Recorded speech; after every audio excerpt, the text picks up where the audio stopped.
দলিয়াই পেলাওক সঁচাকে হ'ল নে নাই পিছত আকৌ উল্টা পুল্টা হ'ব নেকি পিছত উল্টা পুল্টা কৰিব নেকি আকৌ এতিয়া ইয়াত থিয় বসৰ গৈ পিছত যদি ভোট নিদিয়ে মৰিলো আৰু হিমন্তই কয় বোলে মুছলমান মানুহবিলাকে বোলে অসমতকৈ পাকিস্তানক বেছি ভাল পায় হয়নে নকয় এনেকে হয়নে নকয় মই সদায় দেখুৱাই থাকো যে মুছলমানে নিজৰ মাতৃভূমি অসমক ভাল পায় ভাল পায়নে নাই আপোনালোকে পায়নে নাপায় যদি পায় তেতিয়াহ'লে আকৌ জোৰকে জয় অসম জয় অসম জয় অসম জয় অসম ইনকলাব ইনকলাব হিন্দু মুসলমান এক হো হিন্দু মুসলমান এক হো হিন্দু মুসলমান এক হো হিন্দু মুসলমান এক হো বিজেপি দলিয়াই পেলাওক বিজেপি দলিয়াই পেলাওক বিজেপি আৰএছএছক দলিয়াই পেলাওক হিন্দু সম্প্ৰদায় দল বিজেপিক দলিয়াই পেলাওক মুছলমান সম্প্ৰদায় দল বিজেপি এআইডিএফক দলিয়াই পেলাওক ইনকলাব ইনকলাব ইনকলাব ইনকলাব ইনকলাব জয় অসম জয় অসম জয় অসম হিন্দু মুছলমান এক হোক হিন্দু মুছলমান এক হোক হিন্দু মুছলমান এক হোক এতিয়া লাষ্ট আমি চেয়াৰমেন আৰু মই হাত দাঙিম আৰু আপোনালোকে সকলোৱে যাৰ যাৰ সমৰ্থন আছে সকলোৱে হাত তালি বজাই আমাক আপোনালোকে অভিনন্দন জনাব জয় অসম জয় অসম হিন্দু মুছলমান এক হোক হিন্দু মুছলমান এক হোক সাম্প্ৰদায়িকতাবাদৰ পতন যাওক সাম্প্ৰদায়িকতাবাদৰ পতন যাওক জয় অসম জয় অসম জয় অসম চেয়াৰমেনক জিকাবনে নাই ইয়াত কিমান জনে চেয়াৰমেনক জিকাব জিকাটো খাটাং নে জিকাটো খাটাং নে চেয়াৰমেনক তেতিয়াহ'লে অখিল গগৈৰ লগত এজন এমএলএ হৈ গ'ল সঁচাকে হ'ল নে নাই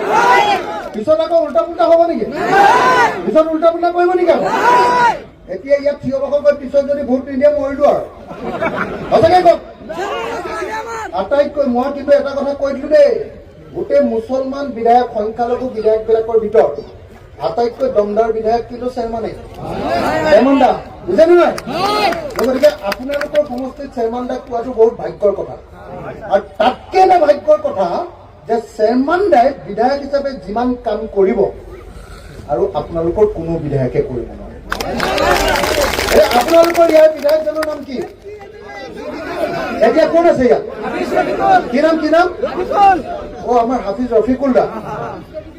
মই এটা কথা কওঁ দেই যদিও মানুহজন হাফিজ মানুহজনে মুখখনে উল্টা পুল্টা কথা কয় হয়নে নহয় বেয়া কথা কয় হাফিজ মানুহে তেনেকে কথা ক'ব নাপায় হয়নে নহয় আমি ধৰ্মীয় মানুহক কিমান শ্ৰদ্ধা কৰোঁ হয়নে নহয় যে তেওঁ নিজৰ ধৰ্মটো পালন কৰিছে কিন্তু আমাৰ হাফিজ ৰফিকুল দাদাই মোৰ কাষতে বহে উল্টা চিধা কথাই কয় হয়নে নহয় হাফিজ ৰফিকুল দাদাই অলপ উল্টা পুল্টা কথা কৈ ধৰ্মীয় গুৰুৰ নিচিনা কথা নকয় উল্টা পুল্টা কথা কৈ হয়নে সেইকাৰণে আৰু ২ নম্বৰ কথা হাফিজ ৰফিকুল দাই বিধায়ক যে হ'ল মই শুনিছো একদম দাদাই বোলে একেবাৰে কামেই কৰিব পৰা নাই ৰফিকুল দাই বোলে একেবাৰে কামেই কৰিব পৰা নাই হয় নেকি একদম ৰফিকুল দাই বোলে কামেই কৰিব পৰা নাই হয় নেকি হয়নে সঁচাকে একদম কাম কৰিব পৰা নাই আৰু তাতকেও এটা মই কথা শুনিছো মই হয় নে নহয় মই নাজানো কিন্তু মই এটা কথা শুনিছো বোলে হাফিজ ৰফিকুল দাই কাকো সহায় নকৰে বোলে হয় নেকি তাৰ ওচৰৰ মানুহবিলাকেও বোলে আজিকালি ঈদতো বোলে তাৰ পৰা সহায় নিবিচাৰে সহায় নকৰে বোলে মানুহক হয় নেকি মোক কৈয়ে আছে হয়নে নহয় কথাটো একচুৱেলি হয়নে নহয় তেতিয়াহ'লে হাফিজ দাক এইবাৰলৈ বিদায় দি দিয়ক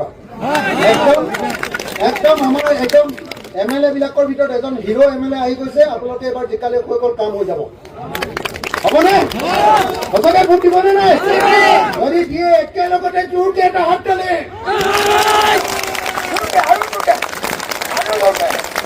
আৰু জোৰকে